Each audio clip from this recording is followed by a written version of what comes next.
இன்னைக்கு நம்ம பேச இருக்கிறது இன்றைக்கி ரிலீஸ் ஆன படம் 2K. இந்த படத்தை பற்றி தான் இப்போ நம்ம பேச இருக்கோம். இந்த படத்தில் உள்ள கதைன்னு பார்த்தீங்கன்னா, பிரசாந்த் நடித்த ஷாலினி நடித்த படம் ஒன்று வரும். அதாவது சின்ன வயசுலேருந்தே நட்பாக பழகிட்டு நிறைய படத்தை நம்ம வரிசையாக சொல்லலாம். உதாரணத்துக்கு இந்த படம் ஞாபகம் வரும். அது மலையாளத்தில் ஹிட்டான படம். அதை தமிழில் டப்பிங் பண்ணாங்க. பிரசாந்த், ஷாலினி 2 பேர் நடித்த படம். அதுவும் போர் அடிக்காமல் பல விறுவிறுப்பாக இருக்கும். சின்ன வயசுலேருந்தே பழகுவாங்க, காலேஜ் ஒன்றா போவாங்க. இவர் வேறு ஒரு பொண்ணை காதலிப்பார், அது அவருக்கு பிடிக்காது. அப்புறம் வீட்டில் எல்லாம் சேர்த்து கல்யாணம் பண்ணி வைப்பாங்க. இந்த படம் தான் அது என்ன சொல்கிறது, ஒரு 80% 2Kயை பொறுத்தளவுக்கு இந்த படத்தில் உள்ள கதை தான். சரி, கதை தான் அப்படி இருக்குது, போர் அடிக்காமல் போதா அப்படின்னு பார்த்தா நிறைய இடங்களில் லாக் ஆகுது. டைரக்டரு, ப்ரொடியூசரு, சின்ன பட்ஜெட்டு ஆர்டிஸ்ட்டு, நீபேஸ் நிறைய இருக்கிறாங்க.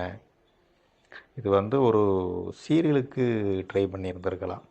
2K மூவியாக என்ன நினச்சி எடுத்தாங்களோ, பெருசாக பேசப்படும், பெருசாக என்ன சொல்கிறது, இந்த ஹிந்தி படங்கள் மாதிரி லவ் படங்கள்லாம் இப்போ பெருசாக ஓடுறது இல்லைங்க.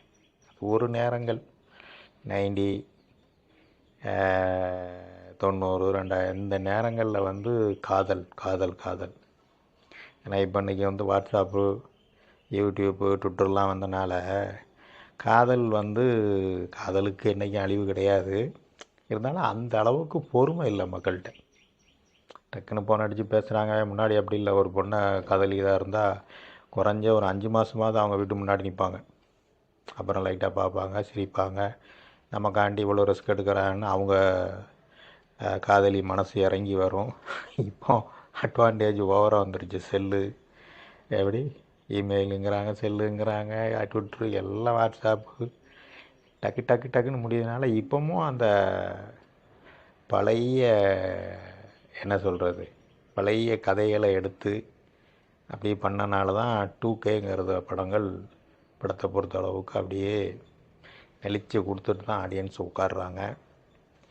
இந்த படம் டைரக்டருக்கு, ப்ரொடியூசருக்கு, நடித்தவங்க, அதில் கஷ்டப்பட்டவங்களுக்கு எல்லாம் ஒரு தோல்வி தான். எனிவே இந்த டீம் அடுத்தால ஒரு நல்ல கதையை, ஒரு த்ரில்லராக, ஒரு விறுவிறுப்பாக நிறைய கதைகள் இருக்குங்க. ஏன் பின்னே இப்படியே மொக்க வாங்கிட்டுருக்கிறாங்க. ப்ரொடியூசருடைய பணம் வேஸ்ட்டு, டெக்னீஷியனுடைய உழைப்பு வேஸ்ட்டு, ஆர்டிஸ்ட் கஷ்டப்பட்டு நடிக்கிறாங்க. அது ஒரு பிரயோஜனமாக இருந்தால் நல்லாயிருக்கும். மக்கள், ஆடியன்ஸ், சினிமா ரசிகர் அதான் எதிர்பார்க்குறாங்க.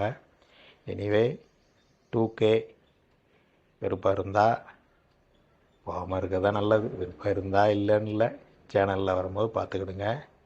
ஃபயர் டிவி உங்களின் நண்பன் ராமையா சரோஜாராஜ். சப்ஸ்கிரைப் பண்ணுங்கள்.